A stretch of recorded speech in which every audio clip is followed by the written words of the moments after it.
Salam alaikum, shalom aleichem, que la paix soit sur vous. Bienvenue, mesdames, dans ce 60e épisode du podcast Fini les dettes, votre rendez-vous hebdomadaire pour reprendre vos finances en main. Ici, et vous le savez maintenant, nous parlons d'argent entre femmes, sans tabou ni langue de bois. Pour celles qui ne me connaissent pas encore, je me présente.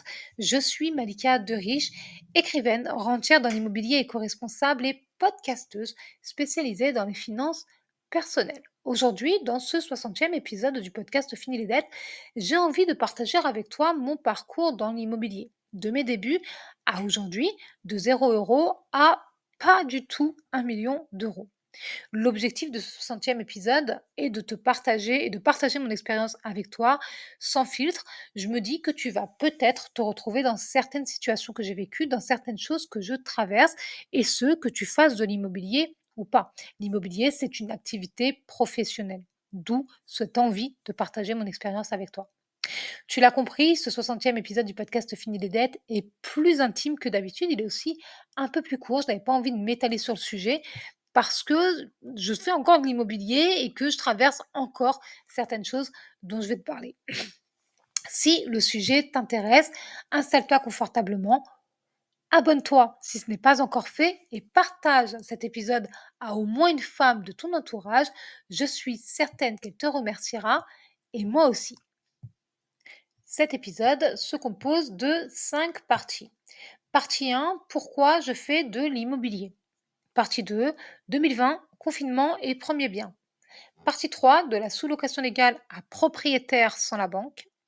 Partie 4, pourquoi je n'ai toujours pas mon premier million. Partie 5, bilan de l'épisode et défi de la semaine. C'est parti.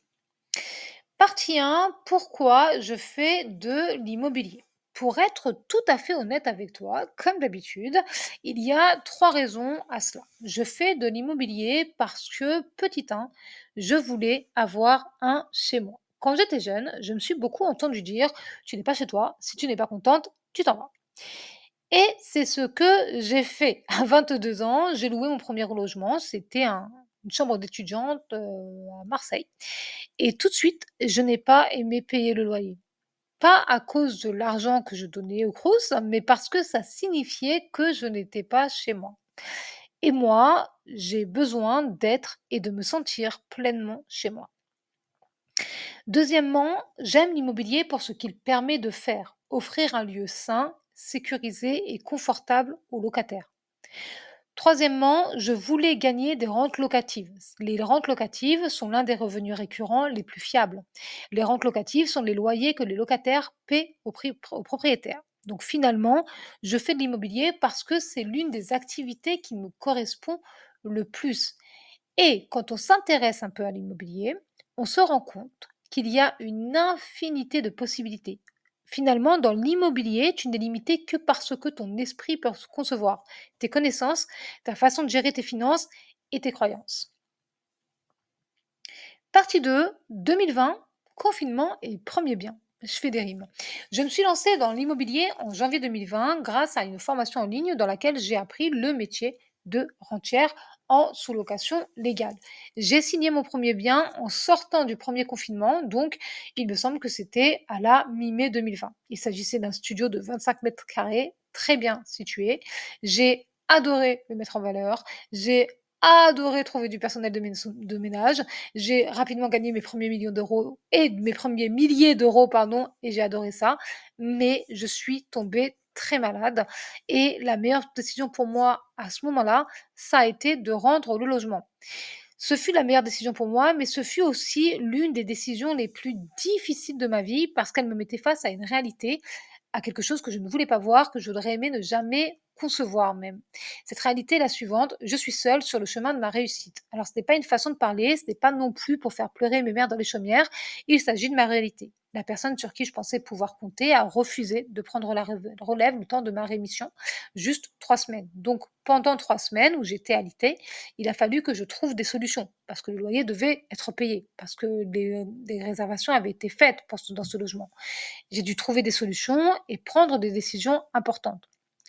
Avec le recul, j'ai compris qu'on m'a refusé le droit au calme et aux soins. C'est comme si on me disait: «Tu veux réussir? Souffre!» J'ai compris que cette personne n'aime pas me voir réussir. Elles préfèrent me voir galérer. L'immobilier, pour moi, c'est facile. Je gagne rapidement beaucoup d'argent. Donc ça, c'est une situation qui ne lui convient pas.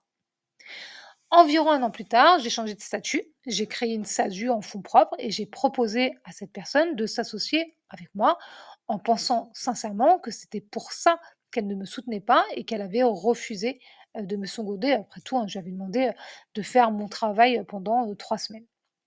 Cette personne a accepté, mais le jour de la signature des statuts, elle a invité sa famille à passer pendant quelques jours. Donc, soit je repoussais la création de ma SASU, soit je me lançais seule. J'ai choisi la deuxième option. J'ai trouvé un second bien, pareil, studio parfaitement situé, donc très rentable.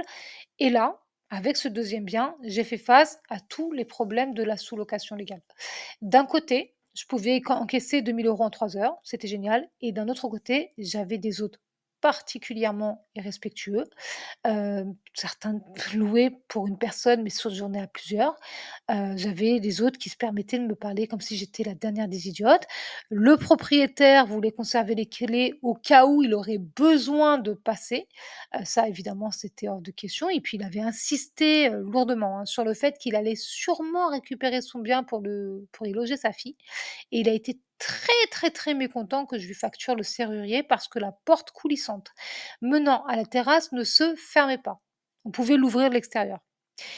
Sa priorité à ce propriétaire, c'était d'encaisser les loyers et de garder son bien sous le coude en me mettant, la pression. Moi, je voulais gagner de l'argent en étant certaine que mes hôtes étaient en sécurité et le pompon, vraiment, ça a été quand un hôte qui ne respectait pas le règlement m'a ouvert en caleçon. Là, j'ai dit: «Stop». Je suis chef d'entreprise et je suis Malika de riche, un être humain. Il n'y a rien, mais vraiment absolument rien qui justifiait tout ça. Rien qui justifiait tout ce stress, ces allers-retours, cette épée de Damoclès que j'avais au-dessus de la tête parce que le propriétaire me disait qu'il voulait récupérer son bien sans me dire quand exactement. Il n'y avait rien qui justifiait tout ça. Je le dis et je le répète, je veux gagner beaucoup d'argent. C'est quelque chose que j'assume, complètement. Vous le savez, je suis très ambitieuse, je veux gagner beaucoup d'argent, mais pas à n'importe quel prix, pas dans n'importe quelles conditions. Ce qui nous amène tout naturellement à la partie 3 de cet épisode, partie 3 de la sous-location légale à propriétaire sans la banque. J'ai fait de la sous-location légale pendant environ 2 ans. J'ai signé 2 biens, j'ai gagné plus de 10 000 € grâce à ces 2 biens. Mais je n'ai pas aimé la sous-location légale pour plusieurs raisons, évidentes. Petit 1, le bien ne m'appartient pas. Je dois payer le loyer tous les mois et ça m'a mis dans une, position, hem, inconfortable. Ça m'a mis une certaine pression qui a fait que j'ai arrêté de suivre mon intuition. J'ai accepté de mauvais hôtes. Je me suis restreinte dans ce que je voulais faire, dans ce que je voulais proposer. Parce que j'avais tout le temps cette question: «Et si ça marche pas, comment tu paies le loyer?»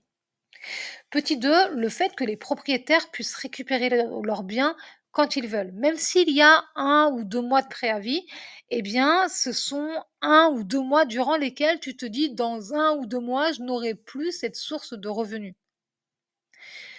Petit 3, il y a une chose dont on parle très, très peu dans la sous-location légale et qui est pourtant une réalité, il faut au moins 10 biens en sous-location légale pour générer un revenu confortable. Il faut comprendre que c'est en fonction de l'emplacement de tes biens que tu peux générer des revenus mensuels ou saisonniers. Moi, je suis dans le sud-ouest, donc la saison haute dure 4 à 6 mois. Même si les biens étaient situés dans des villes avec gares et étudiants, il m'en aurait fallu quand même au moins 10 pour me dégager un revenu, pour me payer. À ce moment-là, je n'avais ni l'énergie, ni l'envie d'aller chercher des appartements. La quatrième raison qui fait que je n'aime pas la sous-location légale est moins évidente et elle est spécifique à ma façon de gérer l'argent. Mon système financier, celui que j'ai construit, est tel que je suis en mesure d'acheter de l'immobilier sans la banque. Ces 2 années de sous-location légale me l'ont rappelé. Je n'ai pas besoin de subir ni de stresser pour générer des rentes immobilières. Je n'ai qu'à appliquer ma stratégie financière pour acheter de l'immobilier et en faire du locatif. Donc, en 2023, j'ai acheté mon tout premier bien immobilier dans l'Indre. Il s'agit d'un terrain constructible non viabilisé. J'ai fait ce choix pour une raison toute simple. Ça rentrait dans mon budget et je voulais que mon premier bien soit éco-responsable. C'est un peu le bien test. Je vois ce qui fonctionne pour le dupliquer, pardon. Je vois ce qui fonctionne ici pour le dupliquer ailleurs. Partie 4, pourquoi je n'ai toujours pas mon premier million? Il est temps de répondre à cette fameuse question, il est où le premier million? Quand on regarde ce qui se passe sur les réseaux sociaux, on a vraiment l'impression que tout le monde réussit sa vie super bien. Tout le monde. Ils achètent le premier bien. La semaine d'après, ils font les travaux. La semaine suivante, ils mettent le bien sur le marché et boum, la semaine d'après, ils sont millionnaires. Magique. Dans la réalité, les choses prennent plus de temps. La vie, ce n'est pas un avant-après qu'on voit sur les réseaux sociaux. Je peux te dire pourquoi moi, Malika de Riche, je ne suis pas millionnaire, mais sans me comparer à qui que ce soit. D'abord parce que je ne connais pas personnellement de millionnaire. Ensuite, même si je connaissais un ou une millionnaire, je ne me compare toujours qu'à moi-même. Je vois où j'en étais il y a 10 ans, je vois où j'en suis maintenant et je ferai la même chose dans un an, 5 ans, 10 ans. Donc, si je n'ai pas encore fait mon premier million, c'est parce que, petit 1, je n'ai pas le bien pour faire un premier million. Mon bien est un terrain constructible non viabilisé, il y a donc tout à faire. Et d'après mes calculs, il va me falloir plusieurs biens avant de faire mon premier million. Petit 2, je suis mère de famille, je suis maman avant d'être chef d'entreprise. D'un point de vue purement entrepreneurial, c'est une catastrophe. C'est mon plus gros défaut. Mes enfants passent avant tout. Donc, il y a tout un tas de choses que je ne fais que repousser parce qu'en période scolaire, je veux être présente pour eux. Quand ils tombent malades ou qu'ils sont tristes, aussi. Il y a un truc qui est fantastique avec les enfants, c'est que durant les vacances scolaires, c'est là que les enfants sont le plus souvent malades. Donc les emmener avec moi sur un terrain sans confort, où moi-même je serai en difficulté, sincèrement, je n'ai pas envie de tenter cette expérience. Petit 3, je suis atteinte d'une maladie rare et handicapante qui s'appelle la maladie de Trompe-Lorrain. Je t'en ai déjà parlé dans ce podcast. Ce qui m'oblige à déléguer tout ce qui est physique. Et pour déléguer, je dois payer des gens. Des gens qui feront exactement ce que je leur dirai de faire. Je n'ai pas dans mon entourage un ou des entrepreneurs qui ont envie de m'aider. Et ce, même si je le paie. C'est triste à dire, mais c'est la vérité. Je connais des entrepreneurs qui sont dans des corps de métier dont j'ai besoin pour développer mon entreprise. Mais ces hommes-là n'ont pas à cœur ma réussite. Et pire, ils préfèrent me voir galérer.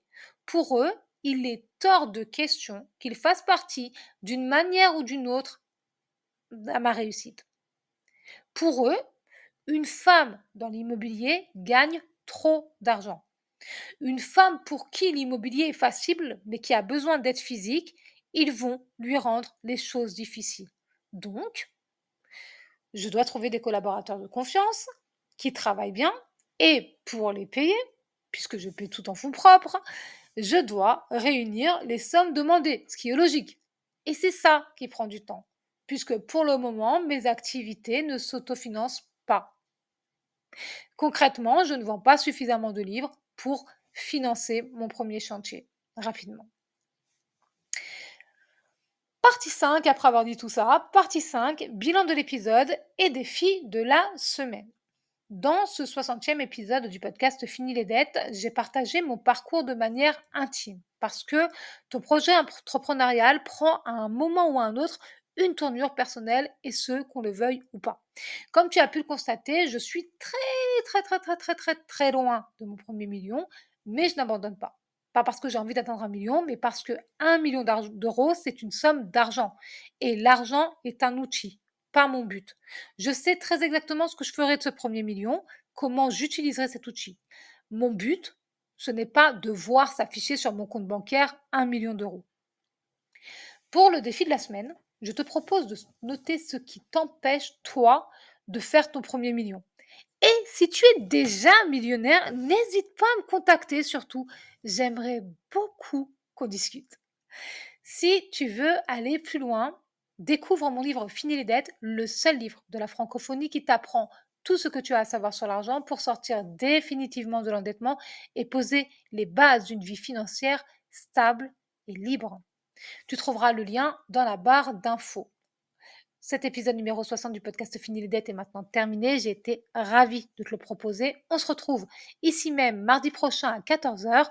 En attendant, prends grand soin de toi et de tes finances et n'oublie pas, la réussite est entre tes mains. Bye bye!